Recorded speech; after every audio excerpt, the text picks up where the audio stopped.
कथामृतं तप्तजीवनं कविभिरीडितं कल्मषापहं श्रवणमङ्गलं श्रीमदाततं भुवि गृह्णन्ति ये भूरिदा जनाः। শ্রী ভগবানের অশেষ কৃপায় আবার আমরা সমবেত হয়েছি শ্রী শ্রী রামকৃষ্ণ কথামৃত থেকে পাঠ এবং আলোচনার উদ্দেশ্যে।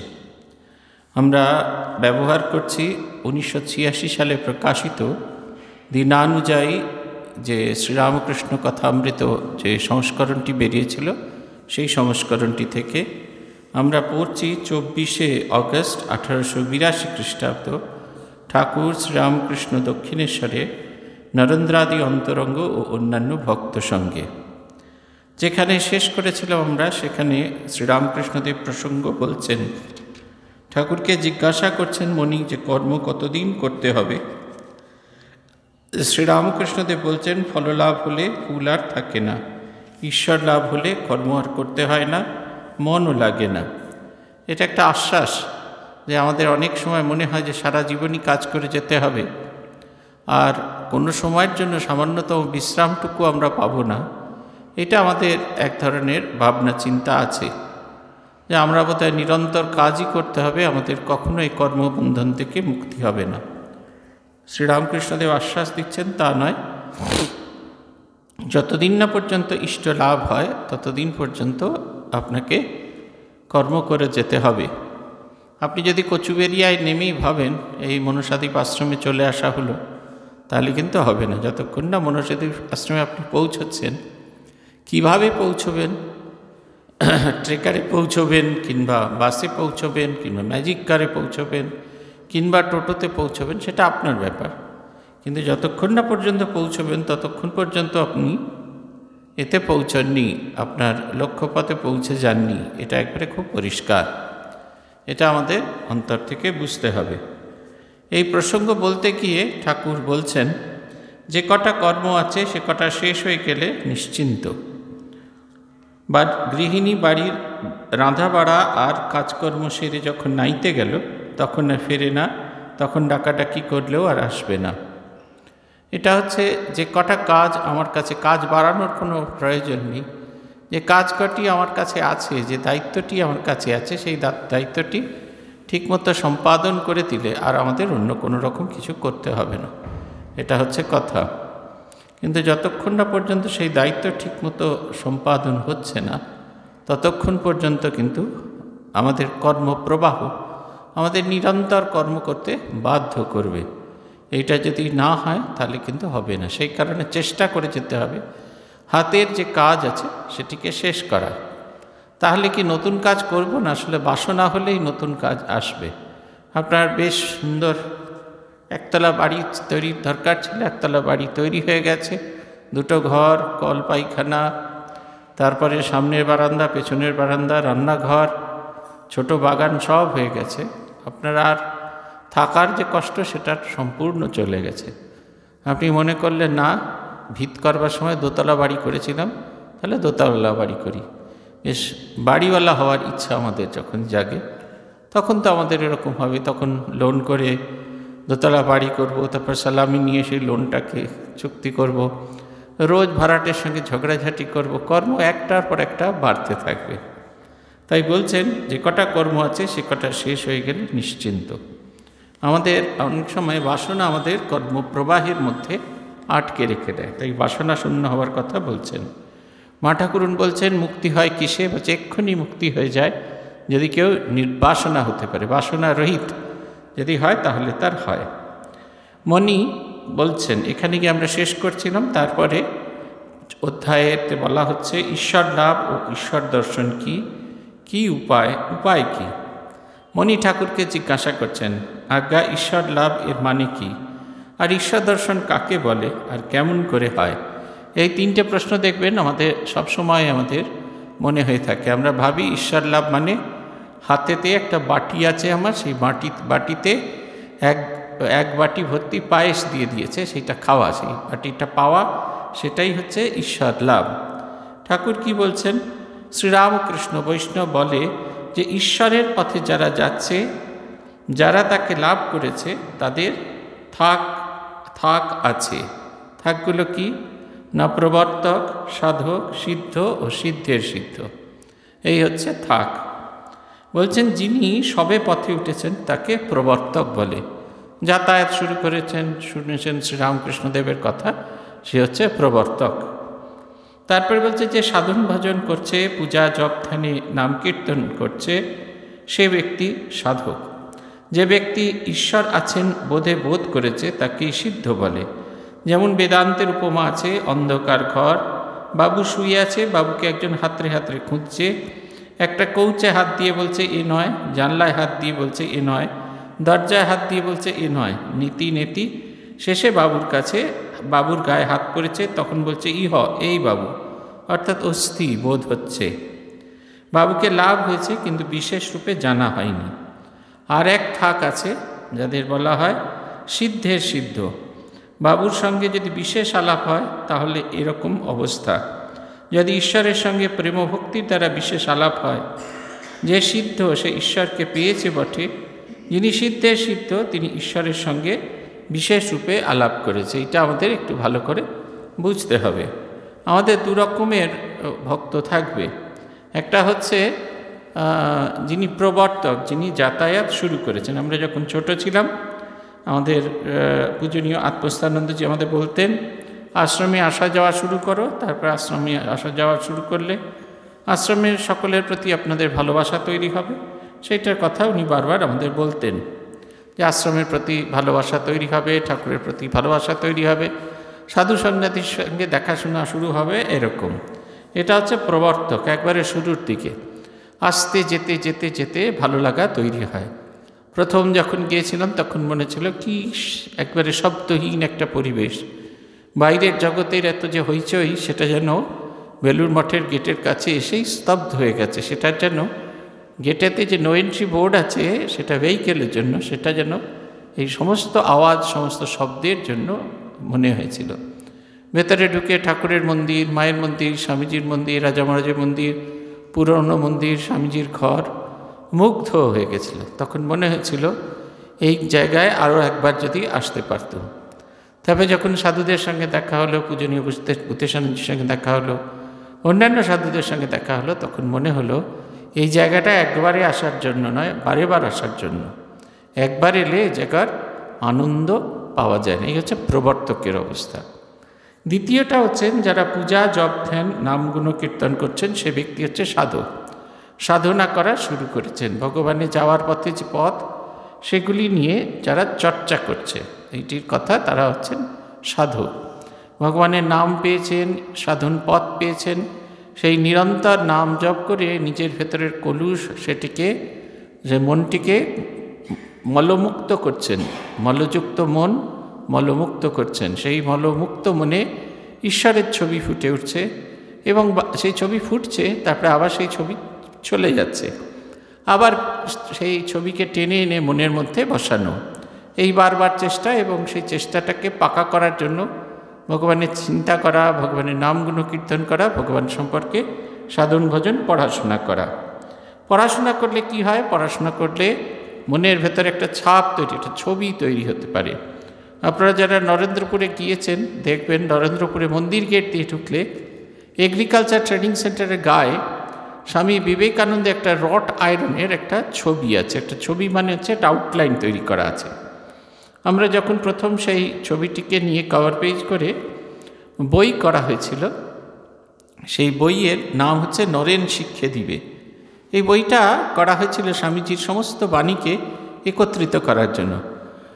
গোলপার্ক রামকৃষ্ণ মিশন থেকে একটি বই বেরোয়, পার্লস অফ উইজডম, তাতে স্বামীজির সমস্ত বাণী ইংরেজি কমপ্লিট ওয়ার্কস থেকে নেওয়া, কিন্তু সেখানে বিষয়বস্তুকে ধরে ধরে করা আছে। আমরা বিষয়বস্তুকে না ধরে ধরে প্রত্যেকটি বিষয় সম্পর্কে স্বামীজির বাণী কীরকম সেইটি করবার চেষ্টা করেছিলাম। যদিও প্রথম খণ্ডের পরে দ্বিতীয় তৃতীয় খণ্ডের কাজ শেষ হলেও সেই কাজটি প্রকাশের আলো দেখেনি। আইডিয়া ছিল এরকম, প্রথমবার যখন বইটি ছাপা হয় তার কভারে ওই রট আয়রনের একটা আউটলাইন করে দেওয়া ছিল এবং ভেতরে স্বামীজির পত্রাবলী থেকে 6, 7 এবং 8 এই 3 খণ্ডের পত্রাবলী থেকে যে সমস্ত কোটেশন ভীষণ ভালো, সেই কোটেশনগুলোকে একত্রিত করে এবং কাকে লেখা হয়েছে চিঠি, প্রত্যেকটি কোটেশনের শেষে কাকে লেখা হয়েছে, কত তারিখের চিঠি এবং চিঠির সংখ্যা কত নম্বর, সেগুলো লিখে দেওয়া হয়েছিল। ভাবটা এই, স্বামীজির চিঠি পড়তে পড়তে স্বামীজি সম্পর্কে একটা কনসেপ্ট বা আইডিয়া তৈরি হবে। যেমন একজন মানুষ দেখতে কেমন, সেই আউটলাইন এঁকে দিলে তার চেহারাটা বোঝা যায়। তারপরে ঠিক হয়েছিল যে স্বামী শিষ্য সংবাদ থেকে হবে। স্বামী শিষ্য সংবাদ হচ্ছে আই ওপেনার। স্বামীজি আমাদের সঙ্গে কথা বলছেন, আমাদের মনের চক্ষু উদ্ধৃত হচ্ছে। পরের যে এডিশনটা বেরোবে সেটাই ওই ছবিটাই থাকবে, শুধু দুটো চোখ থাকবে। তারপরে আছে কর্মযোগ, এই ভারতে বিবেকানন্দ, সেখানে একজোড়া ঠোঁট থাকবে। স্বামীজি বলছেন আমরা কি ছিলাম, আমরা কি হয়েছি, আমরা কি হব। স্বামীজি তার শব্দ দিয়ে আমাদের সঙ্গে সম্পর্ক তৈরি করছেন। এরকমভাবে যখন গোটা বইটাই বেরোবে তখন স্বামীজির গোটা একটা ছবি থাকবে, তখন আর কোনো আউটলাইন থাকবে না। এই যে আউটলাইন তৈরি হওয়া, শ্রীরামকৃষ্ণ সম্পর্কে একটা ধারণা তৈরি হওয়া, একবারে গভীর ধারণা নয়, একটা গ্রস আইডিয়া তৈরি হওয়া, এইটি অবস্থাকে বলা হচ্ছে সাধক, যে সাধন ভজন করছে। তারপরের জন যে সিদ্ধ, সিদ্ধ কীরকম বলছে, যে ব্যক্তি ঈশ্বর আছেন বোধ করেছে তাকে সিদ্ধ বলে। অন্তরে অন্তরে অনুভব করেছে যে ঈশ্বর আছেন, এই বিশ্বাসটি তার হয়েছে। আমাদের বিশ্বাস হওয়াটাই খুব জরুরি কাজ, কিন্তু বিশ্বাসটা না হলে তখনও পর্যন্ত আমরা রাস্তায় ঘুরে ঘুরে বেড়াই। এই যেমন আপনারা এখানে এসে যদি শুনে থাকবেন যে এখানে বৌদ্ধিক স্ট্রাকচার, বৌদ্ধ ধর্মের থেকে এখানকার মন্দিরের স্ট্রাকচারটি নেওয়া হয়েছে। এখানে মন্দিরের চূড়ায় দুটি জিনিস আছে, একটা ঘণ্টা আর একটা হচ্ছে পদ্মফুল। ঘণ্টা হচ্ছে অ্যালার্টনেসের প্রতীক, অতন্দ্রতার প্রতীক। যার ভেতরে অতন্দ্রতা থাকবে সে কখনো সাধন ভজনে ফাঁকি দেবে না, আর যে ফাঁকি দেবে না সে তার হৃদয় মুকুলে ঈশ্বরকে বসাবে। পদ্মফুল হচ্ছে পবিত্রতার প্রতীক, সে পবিত্র হৃদয় ঈশ্বরের অধিষ্ঠান হবে। রামকৃষ্ণ মঠ মিশনে কোনো জায়গায় এই রকম চূড়া নেই, এটা একেবারে অনন্য বৈশিষ্ট্য। সেদিনকে একজন আমায় বলছিলেন যে আমি শুনেছি, আপনাদের ওখানে গিয়ে দেখলাম, এই যে দেখুন সোনা একরকম, সেই শুনে একরকম ধারণা করে, এটা হচ্ছে সিদ্ধের অবস্থা।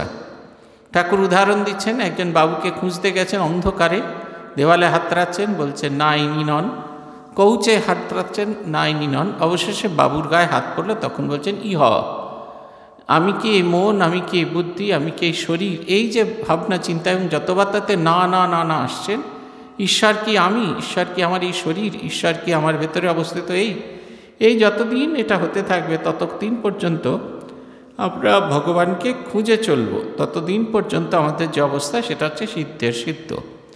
তারপরে একটা সময় এই ধারণা করতে করতে এক সময় ঈশ্বরের দর্শন আমরা পাব।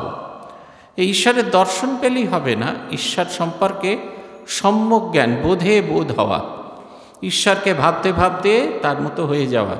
শ্রীরামকৃষ্ণদেব বলছেন তেরা বনত বনত বনি যায়, তুমি হতে হতে তুমি হয়ে যাওয়া। যে তুমি হয়ে যাওয়া ব্যাপারটা, এইটা হচ্ছে সিদ্ধের সিদ্ধ। তার ভাবেতে এমন ভাবিত হয়ে যাব যে আমার আলাদা করে কোনো আকার থাকবে না। দেখবেন আপনাদের অনেকেই বলে এই তোকে দেখতে না, তোর চোখগুলো ঠিক তোর বাবার মতো। তার মানে কি বাবা মরবার সময় বাবার চোখটা কেটে আপনার চোখে লাগানো হয়েছে? তা নয়, সেই বাবার মতো আপনি। এই তুই কথা বলিস যেন ঠিক তোর বাবার মতো, তার মানে বাবা আমাকে কি কথা বলতে, ছড়ি হাতের কথা বলতে শিখিয়েছে? তা নয়।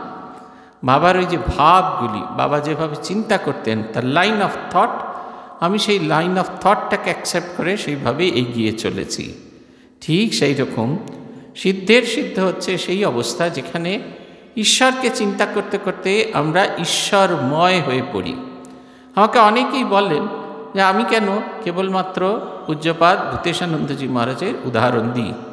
ভূতেশানন্দ মহারাজের উদাহরণ দিই এই কারণে, শুধু ভূতেশানজি না, সব প্রেসিডেন্টেরই উদাহরণ দিই এই কারণে, যিনি ঠাকুরের সিংহাসনে, ঠাকুরের গদিতে বসেছেন, তিনি ঠাকুরময় হয়ে যান, তাকে আলাদা করে ডিফারেন্সিয়েট করা যায় না।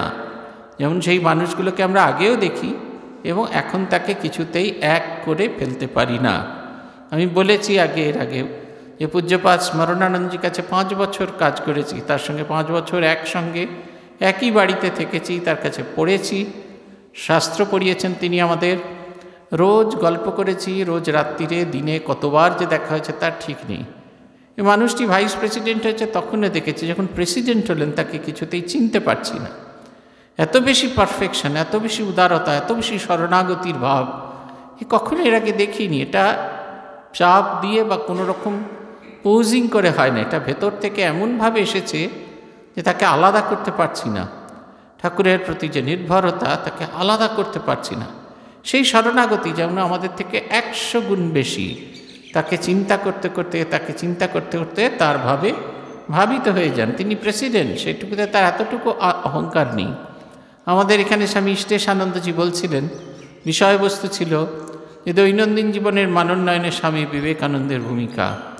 স্বামী বিবেকানন্দের ভূমিকা, স্বামী বিবেকানন্দ কোন গুণটি সবার আগে তিনি আপন করার কথা বললেন, সেটা হচ্ছে নিরভিমানিতা।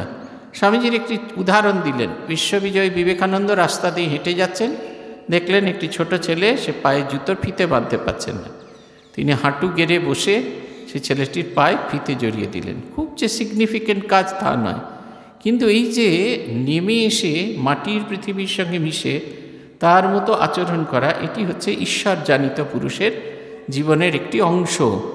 ঈশ্বর জানিত পুরুষ ঈশ্বরকে ভাবতে ভাবতে সাধারণের মতো সাধারণভাবে নেমে আসেন, একেবারে ঈশ্বরীয়ভাবে ভরপুর হয়ে থাকেন।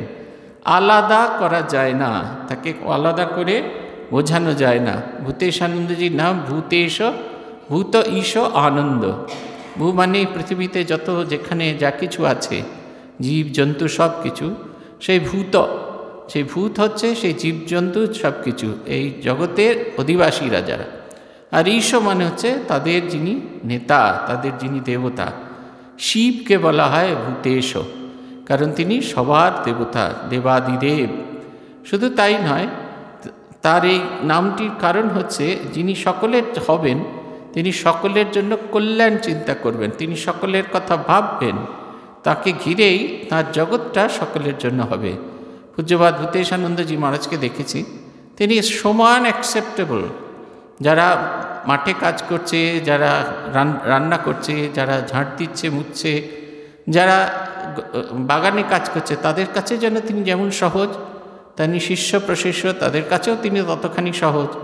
সন্ন্যাসী সেবক, এমনকি যারা মঠ মিশন পরিচালনা করছেন, সকলের কাছে সমানভাবে গৃহীত হয়ে যাচ্ছেন। এটি হয় না, সাধারণ মানুষের মধ্যে হয় না। বলছেন আরেক থাক আছে, তাকে বলে সিদ্ধের সিদ্ধ। বাবুর সঙ্গে যদি বিশেষ আলাপ হয় তাহলে এরকম অবস্থা। যদি ঈশ্বরের সঙ্গে প্রেম ভক্তির দ্বারা বিশেষ আলাপ হয়, যে সিদ্ধ সে ঈশ্বর পেয়েছে বটে, কিন্তু যে সিদ্ধের সিদ্ধ তিনি ঈশ্বরের সঙ্গে বিশেষ রূপে আলাপ করেছেন। যে সিদ্ধ সে ঈশ্বরের স্বরূপকে দর্শন করেছে, তার প্রত্যয় হয়েছে, তিনি আছেন। কিন্তু যিনি ঈশ্বরের ভাবে ভাবিত হচ্ছেন, তিনি হচ্ছেন সিদ্ধের সিদ্ধ। বলছেন তাকে লাভ করতে হবে একটি আশ্রয়, তাকে লাভ করতে হলে একটি ভাব আশ্রয় করতে হয়। শান্ত, দাস্য, সখ্য, বাৎসল্য বা মধুর, এই ভাবগুলিকে আমাদের আরোপ করতে হয়। শান্ত ঋষিদের ছিল, তাদের কোনো ভোগ করবার বাসনা ছিল না। যেমন স্ত্রীর স্বামীতে নিষ্ঠা, সে জানে আমার প্রতি কন্দর্প। মায়ের প্রতি, মায়ের সন্তানের প্রতি যে কোনো রকম এক্সপেকটেশন ছাড়া ভালোবাসি। কেন ভালোবাসি না, আপনাকে ভালোবাসি। নরেন বারবার আসছেন, ঠাকুর তার সঙ্গে একদিনও কথা বলছেন না। একদিন ঠাকুর তাকে জিজ্ঞেস করলেন, আমি তো তোর সঙ্গে একটাও কথা বলি না, তাহলে তুই আসিস কেন? না, আমার ভালো লাগে তাই আমি আসি। এই যে ভালোবাসা, সে কিছু চাইছে না, সে জানে ইনি আমার। পতির কথা বলছেন যে জগতে আমার পতির সঙ্গে যারই যা সম্পর্ক হোক না কেন, তিনি আমার সেই কন্দর্প। কান্তিটা ঋষিদের, ঋষিরা তপস্যা করছে, কেউ আগে পাচ্ছে, কারুর আগে অনুভব হচ্ছে, কারুর পরে হচ্ছে, কিন্তু এই নিয়ে কারুর তাদের মন খারাপ নেই। কেন তাদের মন খারাপ নেই? কারণ তারা জানে ঈশ্বর তাঁদের। বলছেন দাস্য, যেমন হনুমানের, রামের কাজ করার সময় সিংহতুল্য। স্ত্রীরও দাস্যভাব থাকে, স্বামীকে প্রাণপণে সেবা করে। মার কিছু কিছু থাকে, যেমন যশোদার ছিল।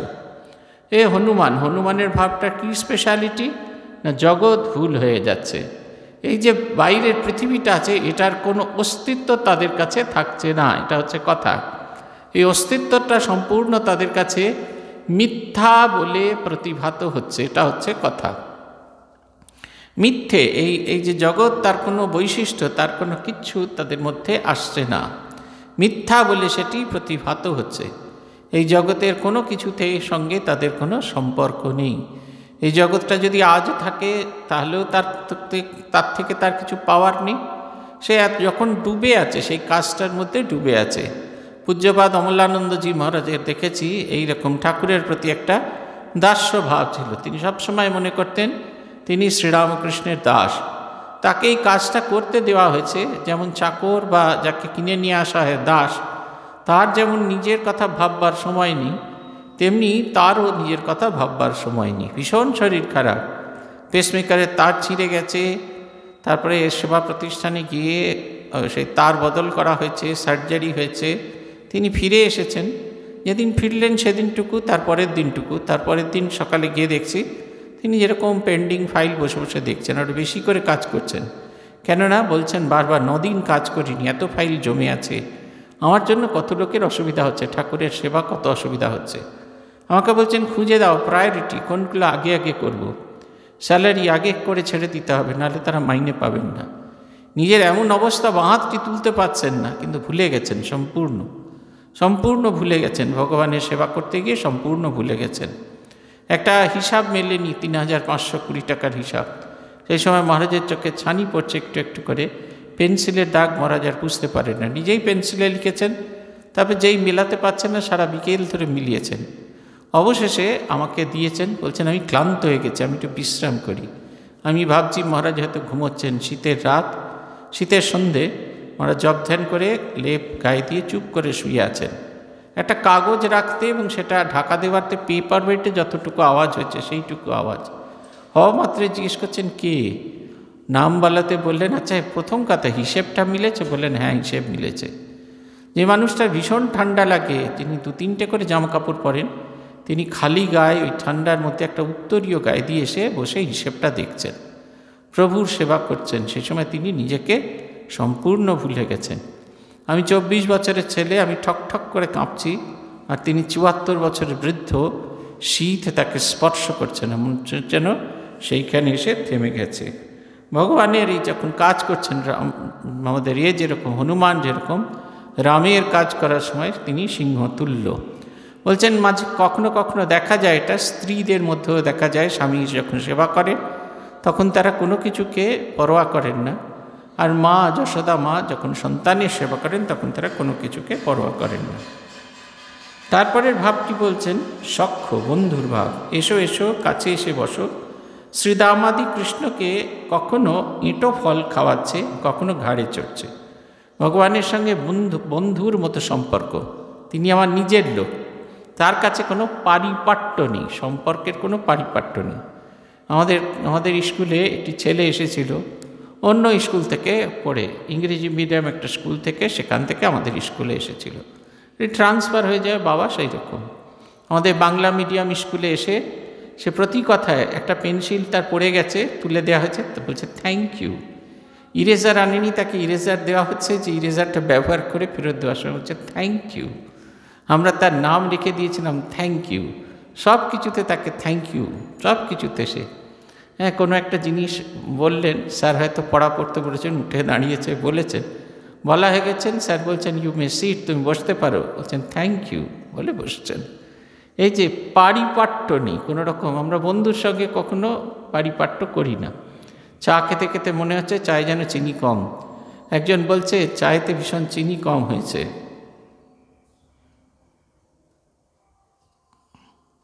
বলছেন কী করে, কই চিনি, আমার চাইতে তো চিনি আছে, বলছে খেয়ে দেখ আমার চাটা। তখন এই যে চা কাপ গ্লাসে যেটা খাচ্ছে সেটা সে খেয়ে নিল। আমরা এরকম কলেজ ইউনিভার্সিটির ক্ষেত্রে অনেক সময় করেছি। এই যে কী করে করতাম, অন্যের চায় না সত্যিই তোর চাটা খুব চিনি, এতে চিনি দাও একটুখানি, এই যে ভাবনাটা, অন্য নিটো খাচ্ছি কিন্তু তাতে কোনো রকম কোনো মনে হচ্ছে না। এই ভগবানের সঙ্গে এই সম্পর্কটা যখন, তখন এইটা হয় সখ্য। আর বাৎসল্য হচ্ছে যশোদার যেরকম, স্ত্রীরও কতকটা থাকে, স্বামীকে প্রাণ চিরে খাওয়ায়, ছেলেকে পেট ভরে খেলে তবে মা সন্তুষ্ট। যশোদা কৃষ্ণ খাবে বলে ননি হাতে হাতে হাতে করে বেড়াচ্ছেন। ভগবান একটা ছোট ছেলে, এই ভাবনা চিন্তা করে তাকে ধরে রাখা, এমনভাবে করছেন। আমাদের পূজনীয় হিরণ্ময়ানন্দজি বলেছিলেন, ভগবানকে একটা ছোট্ট ছেলে ভাববে, তুমি হাত ধরে তুলে না দিলে তিনি ঘুম থেকে উঠতে পারেন না, তুমি মুখ না ধুইয়ে তিনি ঘুরতে পারেন না, তুমি কাপড় জামা পরিয়ে ভদ্রলোকের মতো এনে না বসালে তিনি বাইরের লোকের সামনে দেখা দিতে পারেন না। তার খিদে পায় বলে তুমি তাকে সকালবেলা মঙ্গল আরতি করার সময় কিছু খেতে দিয়েছ, সেটা হচ্ছে লাইট টিফিন। বেশি টিফিন দিলে ঘুমিয়ে পড়বে। তারপরে বেলার দিকে একবারে নানা রকম ফল ফুল সব দিয়ে খাওয়াচ্ছ। দুপুরে তুমিও যেমন ভাত খাচ্ছ, তাকেও কিছু খেতে দিচ্ছ। বিকেলে ঘুম থেকে তুলে আস্তে আস্তে কোলে করে তুলে নিয়ে তাকে এনে বসিয়ে মুখ হাত পা ধুইয়ে, ছোটো ছেলেকে যেরকম নরম কিছু খেতে দেওয়া সেরকম ফল ফুলুরি খেতে দিচ্ছ। বিকেলে সন্ধ্যা আরতি করছো, রাত্রিরে শুতে যাওয়ার আগে পেট ভরে খেতে দিচ্ছ, আবার কোলে করে নিয়ে গিয়ে ঘুম পাড়াচ্ছ। এইটা হচ্ছে বাৎসল্য। পূজনীয় হিতানন্দজি মহারাজের কথা শুনেছি, আপনাদের দেখার সৌভাগ্য হবে না বেলুড় মঠের শয়নঘর। সেই শয়নঘর যাওয়ার রাস্তাটি ভারী সুন্দর, 3টে করে সিঁড়ি, তারপর একটা করে ল্যান্ডিং আছে, আবার 3টে করে সিঁড়ি, আবার একটু করে ল্যান্ডিং আছে। হিতানন্দজি ঠাকুরকে নিয়ে নামতেন, কেউ সেটি দেখতে পেত না, কিন্তু হিতানন্দজিকে সবাই দেখতে পেত। তারা দেখতো হিতানন্দজি 3টে করে সিঁড়ি নেমে ল্যান্ডিংয়ের আগের সিঁড়িটা একটু দাঁড়িয়ে পড়েছেন, এমন যেন কেউ যেন তার পেছন পেছন আসছে, তিনি যেন জিরিয়ে জিরিয়ে আসছে। আবার 3টে সিঁড়ি নেমে ল্যান্ডিং ক্রস করে যে সিঁড়িটা সেইখানে দাঁড়াচ্ছেন। এরকমভাবে ধীরে ধীরে ধীরে ধীরে 10 মিনিট ধরে তিনি দোতলা থেকে একতলায় নেমে আসছেন ঠাকুরকে সকালে ঘুম থেকে তুলিয়ে মঙ্গল আরতি করবেন বলে। ভান্ডারী জিজ্ঞেস করছেন, এরকম করে করছেন কেন? বলছে, না, ঠাকুরের অনেক বয়স হয়েছে তো, একটানা সব সিঁড়ি ঠাকুর নেমে আসতে পারেন না। আমরাও কিন্তু এভাবে ভাবি না। শশী মহারাজ ঠাকুরকে দাঁতন দেন, একজনকে অন্য একজন কাউকে দিতে বলেছেন, বলে দিয়েছেন দাঁতন কাঠিটা ছুলে দিবি, মানে মুখটা ভেঙে ওই সামনেটা একটু কেটে দেওয়া, তাহলে দাঁতন করতে সুবিধা হবে। তো সেই একজন, তিনি কম ছুলেছেন, শশী মহারাজ তাকে মারতে তাড়া করেছেন, বলছেন, তুই আজকে আমার প্রভুর মাড়ি থেকে রক্ত বার করে দিলি, ওই না ছোলা হলে ওটা মাড়িতে গিয়ে লাগবে, তার থেকে ব্লিডিং হবে। সে বলছেন, দেখুন, ছবি ভাবলেই ছবি, আর দেবতা ভাবলেই তিনি দেবতা। বলছেন, তুই আমার করে দিলি। আর মধুর ভাব হচ্ছে শ্রীমতীর, যেমন স্ত্রীরও মধুর ভাব, এসব এই ভাবের ভিতর সকল ভাবই আছে, শান্ত, দাস্য, সখ্য আর বাৎসল্য। মধুর ভাবের ভেতরে এই 4টি ভাবই আছে। সেখানে বন্ধুর মতো ভালোবাসা যায়, কিচ্ছু চাওয়া যায় না। আর তার ভেতরে সে আমার সখা এইটি, আর তাকে আমি স্নেহ করছি, তিনি যেন ছোট শিশু। এই সব কটি থাকে। এই পঞ্চভাবের মধ্যে কোনো একটি ভাবকে আরোপ করতে হয়। শান্ত, দাস্য, সখ্য, বাৎসল্য আর মধুর, এই 5টির মধ্যে কোনো একটি ভাবকে আরোপ করে সেই ভাব অনুযায়ী আমাদের এগোতে হয়। মনি বলছেন, ঈশ্বরকে কি চক্ষে, এই চক্ষে ঈশ্বর দর্শন কি এই চক্ষে হয়? ঠাকুর বলছেন, তাকে চর্মচক্ষে দেখা যায় না। সাধন করতে করতে একটা প্রেমের শরীর হয়, তার প্রেমের চক্ষু, প্রেমের কর্ণ, সেই চক্ষে তাকে দেখে সেই কর্ণে তার বাণী শোনা যায়, আবার প্রেমের লিঙ্গজনী হয়। এই কথা শুনিয়া মনি হো হো করিয়া হাসিয়া ফেলিলেন। ঠাকুর বিরক্ত না হইয়া আবার বলিতেছেন, শ্রীরামকৃষ্ণ, এই প্রেমের শরীরে আত্মার সহিত রমণ হয়। মনি আবার গম্ভীর হইলেন। এই দেখুন, ঠাকুর একবারে খুব পরিষ্কার। অনেক সময় আপনারা এই বাংলা সিরিয়াল থেকে এরকম ধারণা করেন, মা কালী ধিতিং ধিতিং করে নাচতে নাচতে এলেন,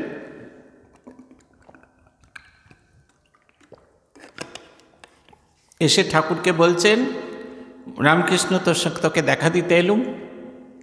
ঠাকুর গলায় দিতে গেছেন, এরকমটা কিন্তু সত্যি নয়। কিভাবে দর্শন হয়? ঠাকুরের নিজের বর্ণনা আছে কিরম দর্শন হয়েছিল, যে ঘর বাড়ি দুয়ার সমস্ত ঘুরতে থাকছে, সেটা যেন একটা ঘূর্ণির মধ্যে পড়ছে, জ্যোতির সমুদ্র, তার ভেতরে সমস্ত কিছু ডুবে যাচ্ছে, এমনকি যে সেও ডুবে যাচ্ছে সেই জ্যোতির সমুদ্রের মধ্যে। সেই জ্যোতির সমুদ্রে যেরকম আমরা সমুদ্রে নামলে হয়, বড় বড় ঢেউ আমাদের ডুবিয়ে দিতে চায়, আমরাও বেরিয়ে আসতে চাই। এই উঠছি ডুবছিতে একটা সময় হাঁপাতে হাঁপাতে একটা সময় সেই জ্যোতির সমুদ্রের মধ্যে ডুবে যাবে। এইটা শ্রীরামকৃষ্ণদেব তার বর্ণনায় বলেছেন। লীলা প্রসঙ্গে আমাদের লীলা প্রসঙ্গাকার স্বামী শারদানন্দজি এটির উল্লেখ করেছেন। এটি হচ্ছে কথা। তাই তিনি বলছেন যে এই তাকে চর্মচক্ষে দেখা যায়নি, আমাদের যে সাদা চোখে দেখা যায় না, কারণ তিনি অনুভবের জিনিস। ওই যে আছে না, তিনি সে যে ভাবের বিষয়, ভাব ব্যতীত অভাবে কি কইতে পারে, এইটা হচ্ছে কথা। এটা অন্তর দিয়ে অনুভবের বিষয়, যেটা অনুভবের বিষয় সেটি শব্দ দিয়ে কখনো প্রকাশ করা যায় না। সাধন করতে করতে একটি প্রেমের শরীর হয়, তার প্রেমের চক্ষু, প্রেমের কর্ণ। এই দেখবেন আপনারা যখন ধ্যান করেন আপনাদের বলা হয় তোমার মুখ যেদিকে তোমার ইষ্টের মুখ সেদিকে।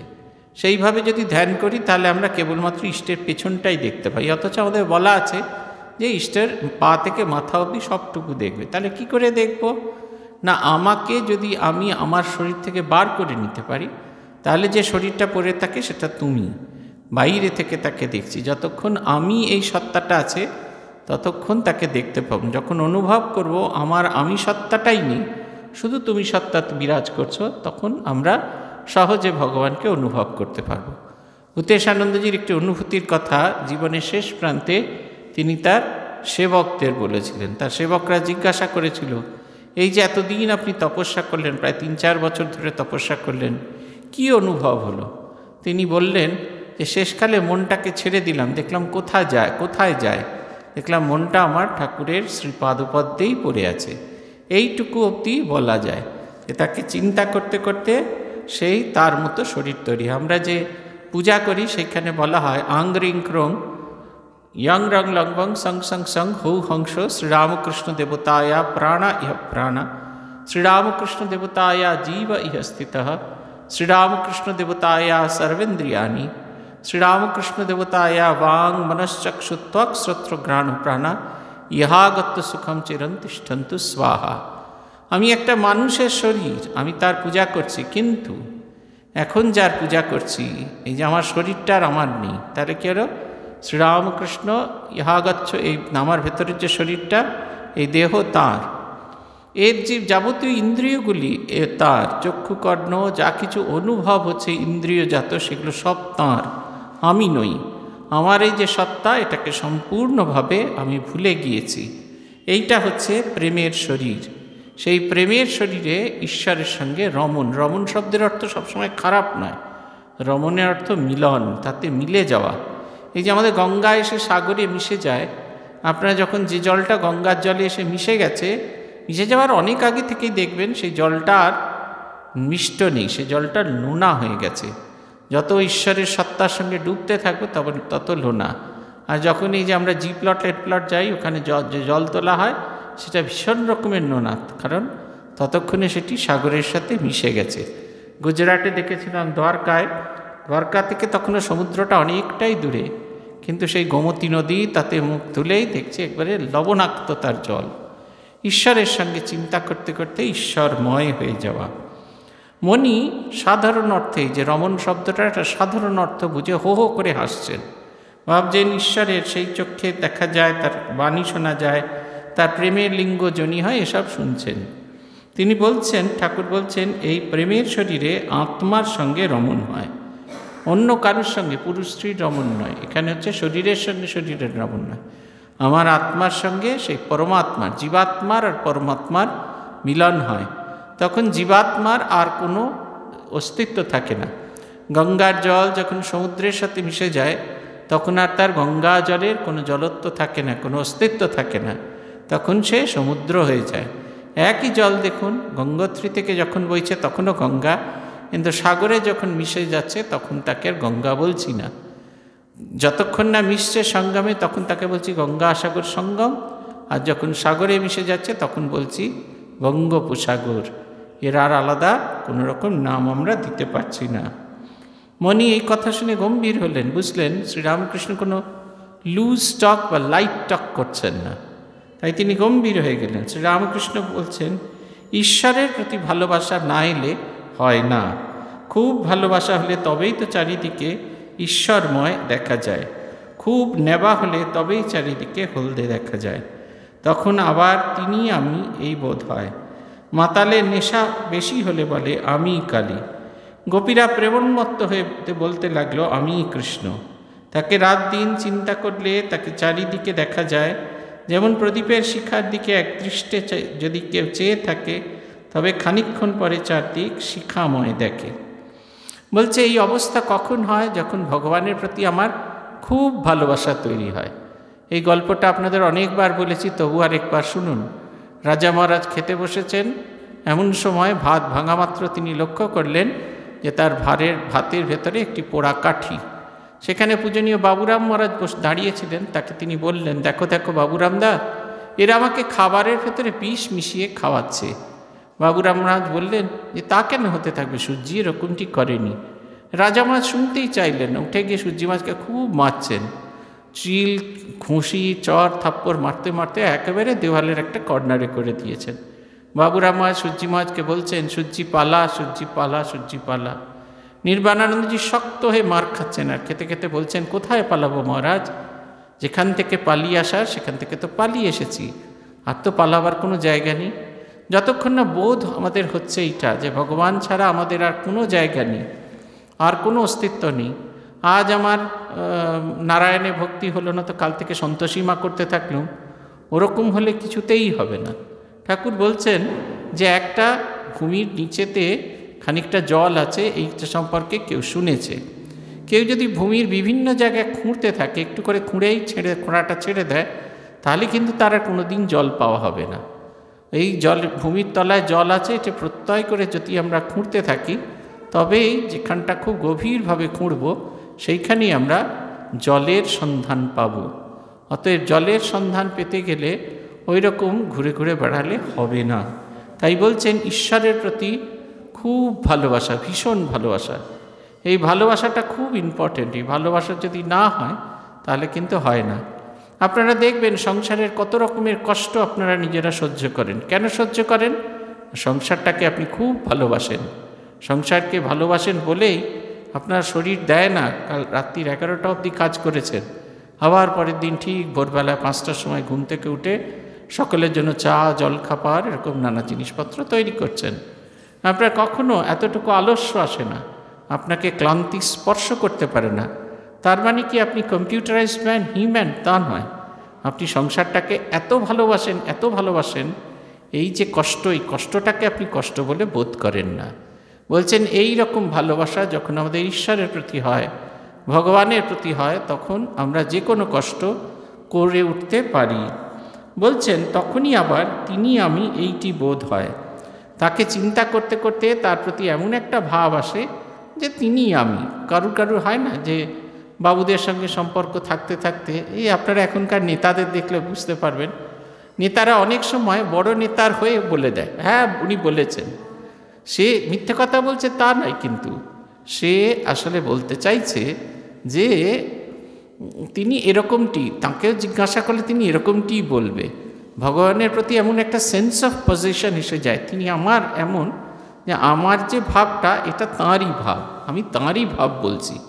আদতে কিন্তু আলাদা করে আমি আমার ভাবটার কথাই বলছি, কিন্তু তার এমন সেন্স অফ পজিশন তৈরি হয়, মনে হয় তাঁর একটাই ভাব। বলছেন মাতাল বেশি, নেশা বেশি হলে বলে আমি কালী। এই যে তার যে নিজস্ব সত্তা, সেটাকে সে সম্পূর্ণ ভুলে যায়। সে কালীর সাধনা করতে করতে ভাবে সেই কালী হয়ে গেছে। তাকে রাত দিন চিন্তা করলে তাকে চারিদিকে দেখা যায়। ঈশ্বর চিন্তা করলে, যেমন আমাদের সংসার চিন্তা করতে করতে আমরা কোনো জায়গায় গিয়ে স্বস্তি পাই না। হয়তো কোথাও বেড়াতে গেছি, গিয়ে ভাবছি যে ওই লোকটা যাকে রেখে এলাম বাড়িতে, সে কি খাচ্ছে। আমাদের এখানে একজন ভদ্রমহিলা এসেছিলেন, তিনি আমাকে এসে বললেন যে বুঝলেন তো, সংসারে সমস্ত মায়াবন্ধন কাটিয়ে এসেছি। দুপুরবেলা আমি যখন পঙ্গাতে যাচ্ছি প্রসাদ পেতে, ভদ্রমহিলা আমায় দেখতে পাননি, কিন্তু ফোনে তিনি বলছেন পোস্তটা বার করে নিয়ে গরম করে নেবে। তিনি এই এত দূর এসেছেন, 140 কিলোমিটার দূরে এসেছেন, কিন্তু তার মনে হচ্ছে তার কথা গরম পোস্তর তরকারি ছাড়া খেতে পারেন না। সেখানে যাদের হাতে এসছেন তাদের ইয়ে করতে হবে। বিকেলবেলা চায়ের সময় আমি শুনছি তিনি বলছেন চেঁচিয়ে বলছেন মশারিটা খাটাবে, কিন্তু রাত্রে মশারি না খাটালে মশার কামড় দেবেন। তিনি এখানে এসেছেন সংসারের সমস্ত বন্ধন ইয়ে করে। এই যে ভালোবাসাটা যখন আমাদের খুব তীব্র হয়, তখন আমরা যত দূরেই যাই না কেন তাকে ভালোবাসি। ঠিক এই এক্স্যাক্ট এই ভাবনাটা যখন আমরা ঈশ্বরের প্রতি আরোপ করি, তখন আমাদের ভগবান লাভ হয়। মনি ভাবিতেছেন যে সে শিক্ষা তো সত্যিকারের না। এই যে প্রদীপের শিক্ষার দিকে তাকিয়ে থাকলে, এটা আপনারা টেস্ট করে দেখতে পারেন। প্রদীপের শিক্ষার দিকে তাকিয়ে থাকলে চতুর্দিক সেই শিক্ষাময় বলে বোধ হয়। এটা হচ্ছে এক ধরনের ইলিউশন, এটা এক ধরনের চোখের এক ধরনের দৃষ্টিভ্রম। তাই মনি ভাবছেন যে ঈশ্বরকে এই চিন্তা করলে যে শিখা, সে শিক্ষা তো সত্যকারের শিক্ষা নয়। ঠাকুর অন্তর্যামী বলিতেছেন, চৈতন্যকে চিন্তা করলে অচৈতন্য হয় না। শিবনাথ বলেছিল, ঈশ্বরকে 100 বার ভাবলে বেহেড হয়ে যায়। আমি তাকে বললাম, চৈতন্যকে চিন্তা করলে কি কেউ অচৈতন্য হয়? মনি, আজ্ঞা, বুঝেছি। এ তো অনিত্য কোনো বিষয় চিন্তা করা নয়। যিনি নিত্য চৈতন্য স্বরূপ, তাকে তাতে মন লাগিয়ে রাখলে মানুষ কেন অচৈতন্য হবে? শ্রীরামকৃষ্ণ প্রসন্ন হইয়া, এইটি তার কৃপা, তার কৃপা না হলে সন্দেহ ভঞ্জন হয় না। এই দুটো জিনিস বেহেড আমরা কখন হই? যখন আমরা কোনো এমনি বিষয়বস্তু, ভোগ্য বিষয়বস্তু, কাম্য বিষয়বস্তুকে চিন্তা করে থাকি। এটা না হলে আমাদের ভালো লাগে না। কাম্য বিষয়বস্তু আমাদের প্রয়োজন। এই কাম্য বিষয়বস্তুর প্রতি আমাদের যখন আকর্ষণ হয়, তখন আমরা জগৎকে মিথ্যা বলে বোধ করি। কিন্তু এমন কামনার এমন বিষয়বস্তুকে চাইব, যাকে চিন্তা করলে, যাকে ভাবলে আমি আনন্দ স্বরূপে রূপান্তরিত হব। তখন দেখবেন সেই কাম্য বস্তুর প্রতি আমাদের কোনো আকর্ষণ থাকবে না। বলছেন, তাঁর কৃপা হলে আর ভয় নাই। বাপের হাত ধরে গেলেও বরং ছেলে পড়তে পারে, কিন্তু ছেলের হাত যদি বাপ ধরে তা আর ভয় নাই। তিনি কৃপা করে যদি সন্দেহ ভঞ্জন করেন আর দেখা দেন, আর কষ্ট নাই। তাকে পাওয়ার জন্য খুব ব্যাকুল হয়ে ডাকতে হয়। সাধনা করতে করতে তবে কৃপা হয়। ছেলে অনেক দৌড়াদৌড়ি করছে দেখে মার কৃপা হয়। মা লুকিয়েছিল, এসে দেখা দেয়। একটি ছোট্ট স্মৃতিকথা আছে। সরজুবালা, তিনি গৌরীমার স্কুলে পড়াতেন। তিনি শ্রী শ্রী মায়ের আশ্রিতা সরজুবালা দেবী। তিনি গৌরীমার স্কুলে, সেই টাউন স্কুলের কাছে, সেইখান থেকে পড়িয়ে ছুটতে ছুটতে মাকে দেখবেন বলে এসেছেন। মনের মধ্যে একটা তীব্র আকর্ষণ তৈরি হচ্ছে, কতক্ষণে মাকে দেখবে, কতক্ষণে মাকে দেখবে। এরপরে তিনি মায়ের বাড়িতে ঢুকে একতলা থেকে দোতলায় এসেছেন, দেখছেন মায়ের ঘরে মা নেই। যে ঘরে বসে মা পান সাজেন, সেই ঘরেও মা নেই। পাশের শরৎ মহারাজের ঘর, সেখানে তিনি ভেবেছিলেন মা বোধহয় সেখানে গিয়ে বিছানাপাতি পরিষ্কার করছেন, সেখানেও মা নেই। ছোট ঘর, দোতলা সব খুঁজে কাঠের সিঁড়ি দিয়ে 3 তলায় উঠে গেছেন, সেই ঘরগুলোতেও মা নেই। এপাশের ঘরে দেখছেন মা নেই। তারপরে একটুখানি লক্ষ্য করে দেখলেন যে মা রোদ্দুরে পিঠ দিয়ে এই ছাতে বসে আছেন। তখন তার আনন্দ, কি ব্যাকুলতা! ভগবান এই যে আমাদের থেকে দূরে থাকেন, আমাদের ভেতরে ব্যাকুলতাটা তৈরি করেন। এই যে আসা যাওয়ার পথে রোজ আপনি দেখছেন উইন্ডো শপিং করছেন, একটা হলুদ রঙের জামদানি, তাতে লাল কাজ করা আছে, রোজ দেখছেন, আর আপনার ভেতরে ব্যাকুলতা তৈরি হচ্ছে। প্রাইস ট্যাগ দেখেছেন যে 700 টাকা দাম, আপনি এই খরচ কমাচ্ছেন, সেই খরচ কমাচ্ছেন, একটু একটু করে লুকিয়ে লুকিয়ে লুকিয়ে লুকিয়ে রাখছেন। 700 টাকা জমতেই ছুটতে ছুটতে চলে গেলেন সেই শাড়ির দোকানে। দেখা গেল ডিসপ্লেতে আর সেই শাড়িটা দেখানো হচ্ছে না। আপনি ভীষণ ঝগড়াঝাটি করছেন, বলছেন সেটাই দিতে হবে। বলছে ওই রকমই নিন না। বলছে না, আমার সেটাই চাই। তারপর অনেক খোঁজাখুঁজির পর সেই ডিসপ্লে শাড়ি ইস্ত্রি হয়ে এসছে, সেইটি নিলেন। তখন আপনার ভীষণ আনন্দ। এইটি হচ্ছে তাই, ব্যাকুলতা যখন হবে তখন ভগবান এসে আমাদের সেই ব্যাকুলতা কমিয়ে দেবেন। এর জন্য কী করতে হয়? নির্ভর হতে হয়। বাবা যদি ছেলে যদি বাবার হাত ধরে, তাহলে কখনো কখনো পড়েও যেতে পারে। কিন্তু বাবা যে ছেলের হাত ধরে থাকেন, সে ছেলে কখনো পড়ে না।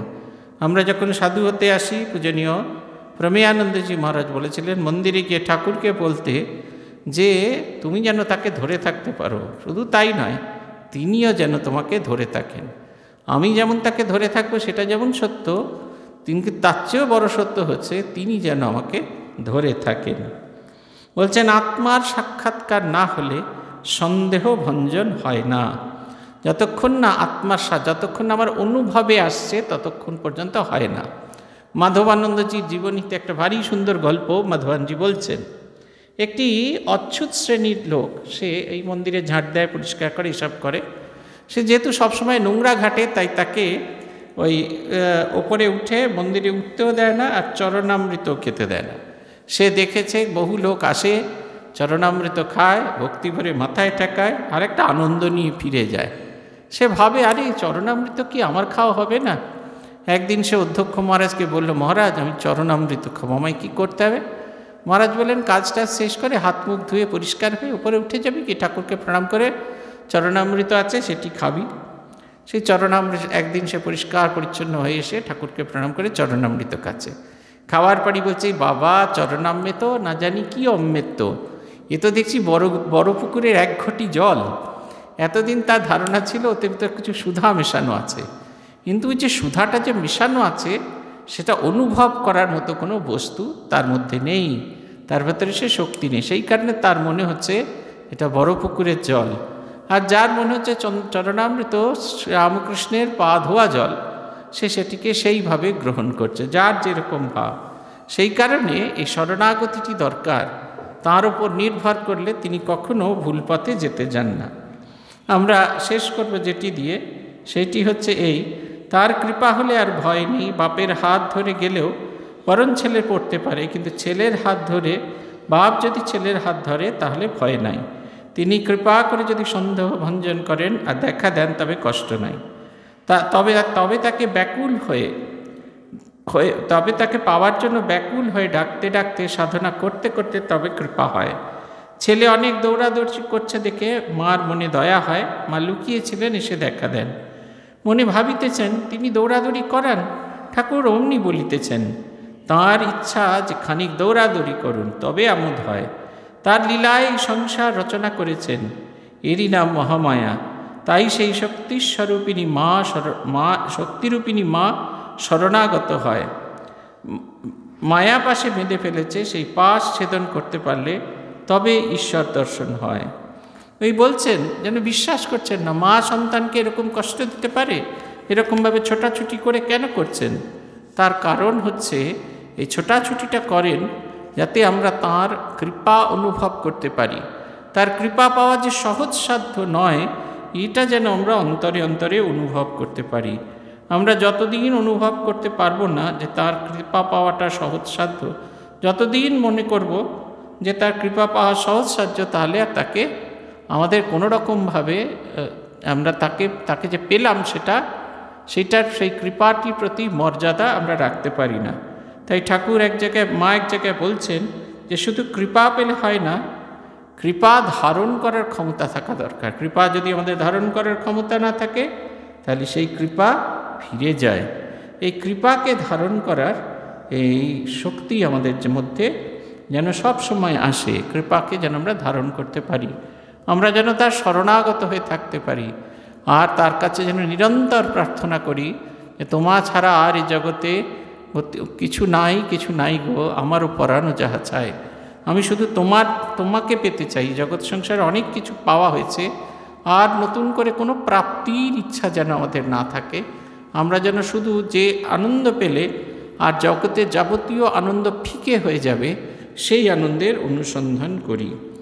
এইটি আমাদের কিন্তু করতেই হবে। জীবন অনেক পেরিয়ে গেছে, অনেকটা সময় নষ্ট করে ফেলেছি, অনেক সাধারণ আনন্দের জন্য ছুটে চলেছি, দেখেছি সেই সাধারণ আনন্দ কোনোটাই দীর্ঘস্থায়ী হয় না। তাই দীর্ঘস্থায়ী আনন্দের চেষ্টা করতে হবে।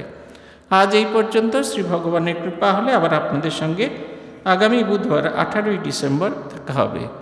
ওম নিরঞ্জনম নিত্যম অনন্ত রূপম ভক্তানুকম্পাধৃত বিগ্রহম বৈ ঈশাবতারম পরমেশমিড্যম তং রামকৃষ্ণম শিরসা নমামি। ओम शांति ओम शांति ओम शांति। हरि ओम तत्सत्। श्री रामकृष्णार्पणमस्तु।